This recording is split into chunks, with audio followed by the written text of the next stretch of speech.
if you are a person with Medicaid or no insurance, you're going to automatically need to be screened by the community mental health in your county. They are supposed to do that within 3 hours. They have to do the screening. Typically, you don't get seen by a psychiatrist until the community mental health does its screening and then makes a recommendation. And so it should not take more than 3 hours for somebody to be screened by the community mental health. If you sign yourself in voluntarily, can you then voluntarily leave? In theory, yes. Yeah, as long as you are not the legal definition of a person requiring treatment in their minds, meaning that you're stable enough, you're not going to, hurt potentially yourself or somebody else without meaning to, then yeah, you can sign yourself out. Even from a Pontiac General or a Stonecrest or Harbor Oaks? It doesn't matter. The law pertains to all of these inpatient psychiatric hospitals and units. I don't think people are always advised of their rights when they're an involuntary patient. I mean, they're supposed to be. Everybody is supposed to get a recipient rights booklet. For people who don't know, recipient rights is in Chapter 7 of the Mental Health Code. They protect the rights of people, getting mental health services, but I'm not sure how good hospitals are at advising people of what their rights are. I think the difficulty we have with mental health versus physical health is that it's a health care issue. It's also a civil rights issue. So if somebody's having a heart attack, we don't have to worry about, advising them of their rights. They're going to be in the hospital because they need immediate medical care. Because of the fact that people with mental illness have been treated so terribly by society and healthcare because they didn't have treatment. When we talk about civilly committing somebody, we're taking away their rights.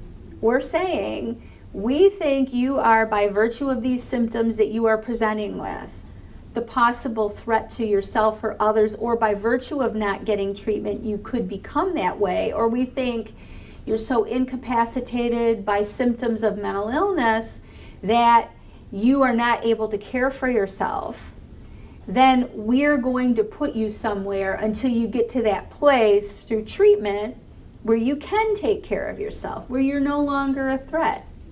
And that becomes very delicate because part of it is the assessment process. Well, I would say that to do a really good assessment of somebody in a crisis situation, I would say it should take at least 45 minutes to an hour to talk with them as much as you can, given, again, it depends on the severity of their symptoms. You have to have time to really assess people, and 15, 20-minute assessments, which I know can happen, are not really enough to make a good determination about what would be in the best interest of the person. What about 10 minutes? 10 minutes is not enough.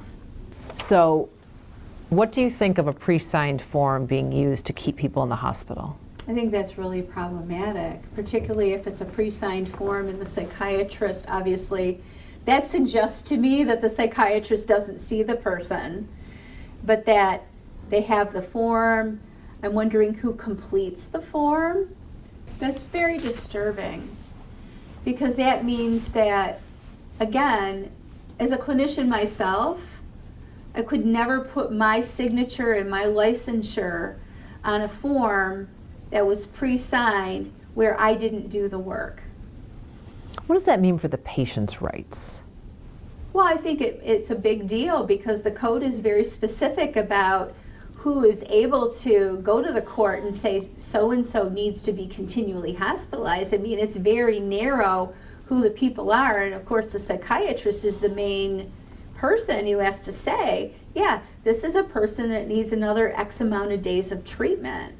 The court relies on what's on that document to make its determination about whether or not somebody should be continuing to stay in the hospital. So what does the court rely on then? If they can't rely on what's on those documents, they have no way of knowing whether or not somebody should be in the hospital or not. It's an unethical issue all the way around.